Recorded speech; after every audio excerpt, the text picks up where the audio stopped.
दोस्तों 300-400 साल पुरानी घटनाओं को लेकर अभी तक आपने औरंगजेब की कब्र नहीं खोदा है तो आप गलती कर रहे हैं।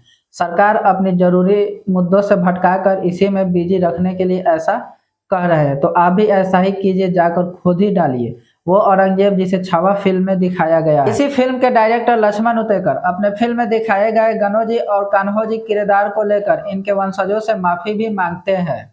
जब इनके वंशजों ने फिल्म के डायरेक्टर लक्ष्मण उतेकर पर 100 करोड़ की मनहानि मुकदमा की ठोकाई करते हैं, तब ये जाकर उनसे माफी मांगने लगते हैं। इनके वंशजों का कहना है कि इस फिल्म में जो भी दिखाया गया है वो अर्ध सत्य है, यानी कि आधा अधूरा दिखाया गया, पूरा सच नहीं दिखाया गया है। जिस छावा फिल्म में गनोजी और कान्होजी के किरदार को दिखाया है, ये छत्रपति संभाजी महाराज के रिश्तेदार ही थे।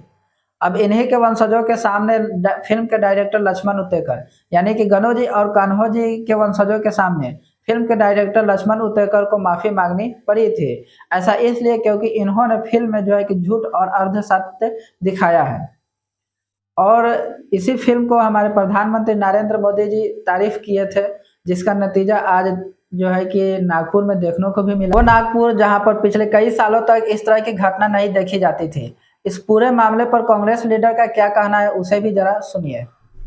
सर्वधर्म समभाव भाईचारा ये चरम पर है। जब पूरे हिंदुस्तान में दंगल होती थी तब भी नागपुर में कभी दंगल नहीं हुई। यहाँ रामनवमी को राम का रथ हिंदू मुस्लिम मिलकर खींचते हैं। यहाँ संत ताजुद्दीन बाबा के यहाँ जितने मुस्लिम जाते हैं उससे कई ज्यादा हिंदू जाते हैं। ताजबाग जो आधे किलोमीटर पर है वहां से मुस्लिम लोग जुलूस लेके आते हैं।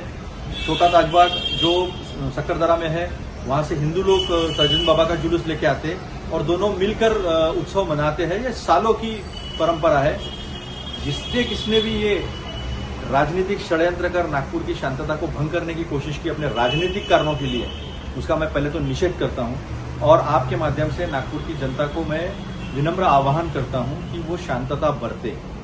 जिस किसी ने भी ये राजनीतिक लक्ष्य हासिल करने के लिए षड्यंत्र किया है उसे अगर हमें हराना होगा, डिफीट करना होगा, तो हमें शांतता बरतनी होगी। हमारा भाईचारा हमें मेंटेन करना पड़ेगा, क्योंकि सुबह उठकर हम एक दूसरे को मिलते हैं। मुझे पता है वहाँ महाल में छत्रपति शिवाजी महाराज के पुतले का जो एरिया है वो कैसा है, मुझे अच्छे से मालूम है। मेरा बचपन वहाँ गया है।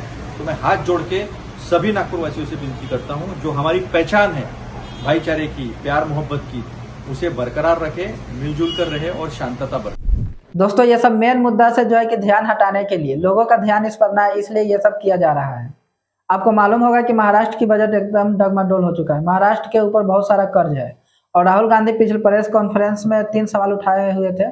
उसमें मेन सवाल जो है कि हम आपको बता देते हैं। उनमें पूछे गए हुए थे राहुल गांधी कि महाराष्ट्र में पिछले 5 सालों तक वोटर लिस्ट में जितने लोगों का नाम जुड़ा है वो अब 6 ही महीने में उतना ही लोगों का नाम कैसे जुड़ गया। ये राहुल गांधी सवाल उठाए हुए थे। इस पर चर्चा होना चाहिए, लेकिन नहीं हुआ।